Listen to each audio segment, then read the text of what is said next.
Hello, welcome back to my channel, the MATHdali channel. Today, another interesting topic in mathematics we are going to discuss. This is all about solving linear equation in one variable. So how can we solve linear equation in one variable? But before that, let us first know or identify what linear equation is. So when we say linear equation is a mathematical sentence where it is separated by the equality sign or symbol. So the linear equation has two parts, the right member and the left member. So the right member and the left member should be equal in order to be considered an equation.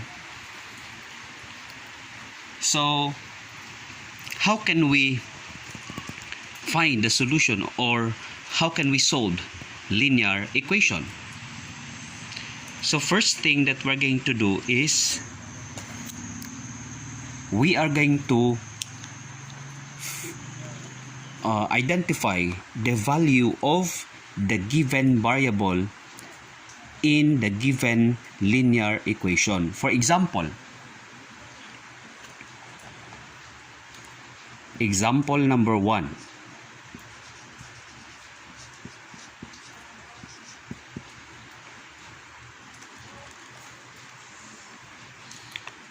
X plus 6 is equal to 10.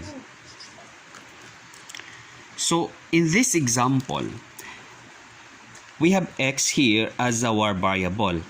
So take note that this equation has only one variable. So we have here x as our variable. So we are going to identify the value of x here, or the variable, in order to satisfy the given equation and in order to balance this equation.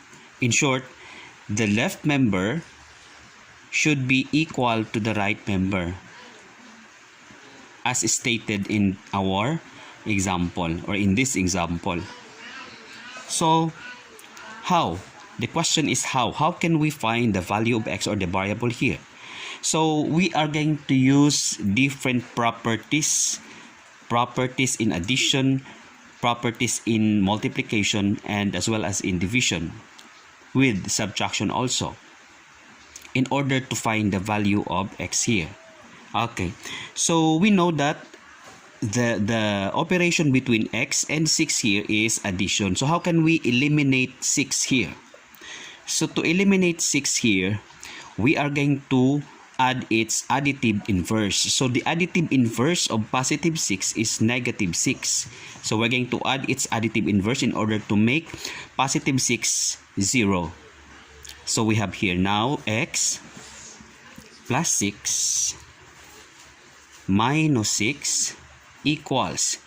So whatever number we added here, specifically on the left member, should also be the same on the right member. So we subtracted 6 here, so therefore on the other side we will subtract also 6. So it should be balanced. The treatment here should be balanced. Whatever you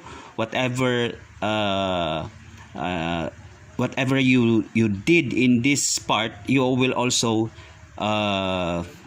do the same on the other part. So we will now simplify. So we have x plus 6 minus 6. So positive 6 minus 6 is equal to 0. Cancel out. So we have the remaining 1 here, which is x only, equals 10 minus 6 is equal to 4. So we have now the value of x. The value of x is equal to 4.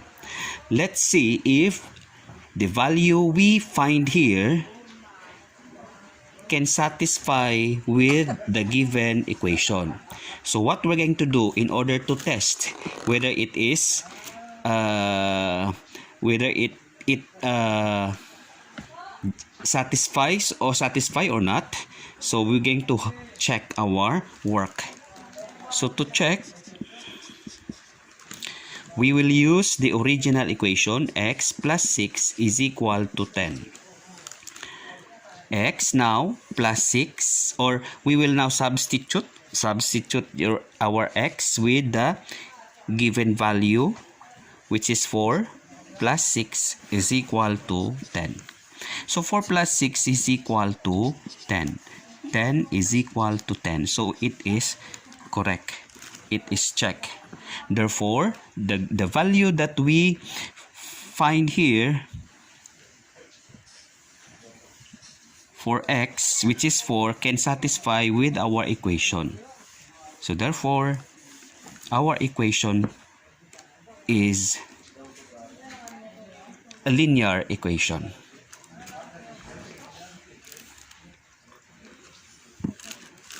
So we'll proceed to our next example. Example number 2.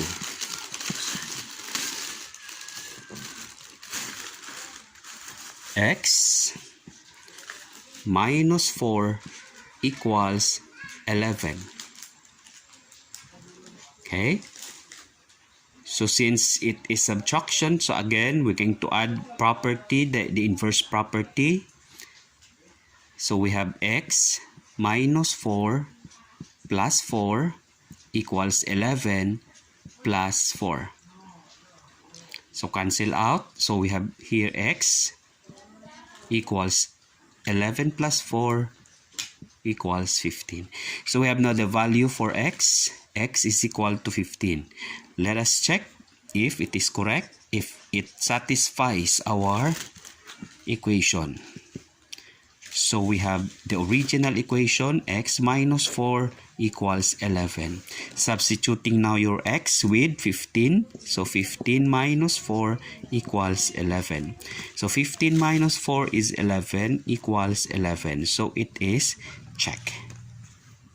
So this is how we find the solution of a linear equation with one variable. Okay, so for you to have to clearly understood our discussion, I'm going to give you another example. Example number 3. We have 2x plus 8 equals 16. Okay, so first we are going to eliminate 8 here. Okay, so remember that in looking for the solution of a linear equation, we are going to find first the value of the unknown or the variable in the given equation. So eliminating positive 8, of course, we will use the additive inverse of positive 8. Subtract here in order to make it 0 equals 16. What we did here, we will also do in this part. So this is cancel out. The result is equal to 0. So we have the remaining one, x or 2x equals 16 minus 8 is equal to 8. Again, next to eliminate is positive 2. Take note, we are looking only for the value of x here. So we have 2 here. So how can we eliminate 2? So the operation between 2 and x is multiplication. Now, how to eliminate 2? Of course, we will divide it by 2. We will use the inverse of multiplication, which is division. So we divided 2 here, we will divide also 2 here. So cancel out 2 because 2 divided by 2 is equal to 1. 1 times x is simply x. 8 divided by 2 equals 4. So you have now the value for x. Let us check if our answer is correct.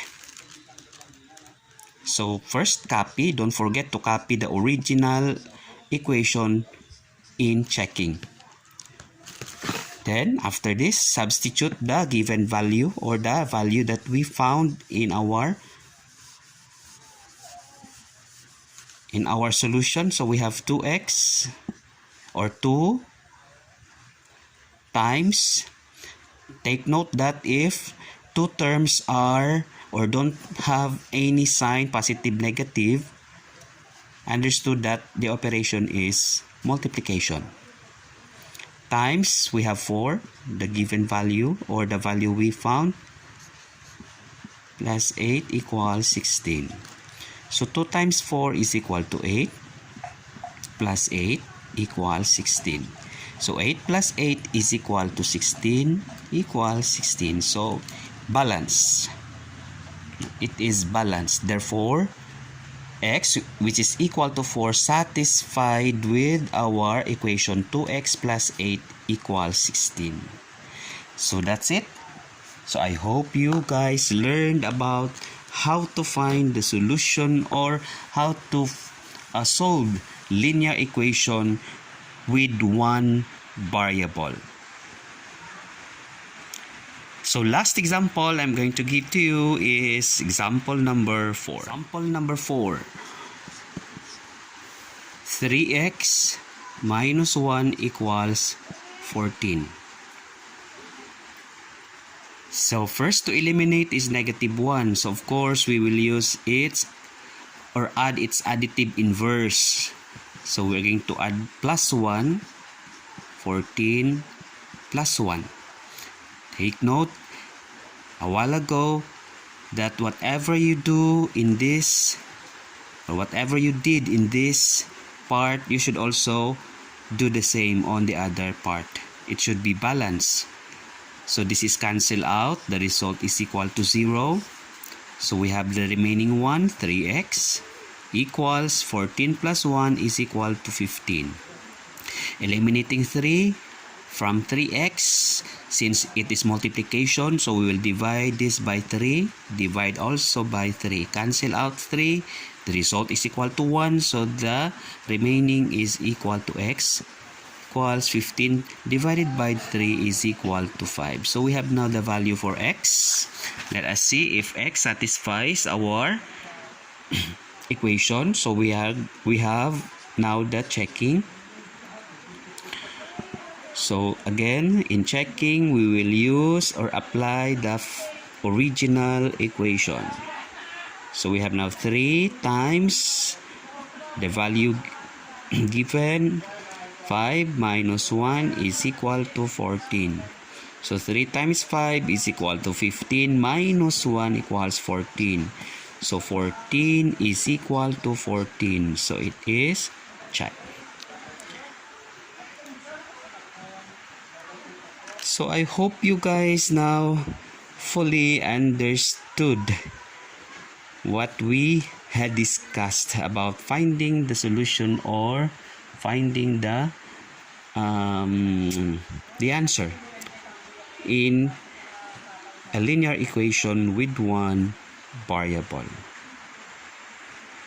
So thank you and hope to see you in my next video tutorial.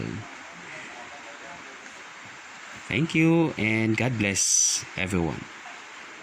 Please don't forget to share, like, and comment down your comments on the comment box for my improvement of my channel. Thank you and see you.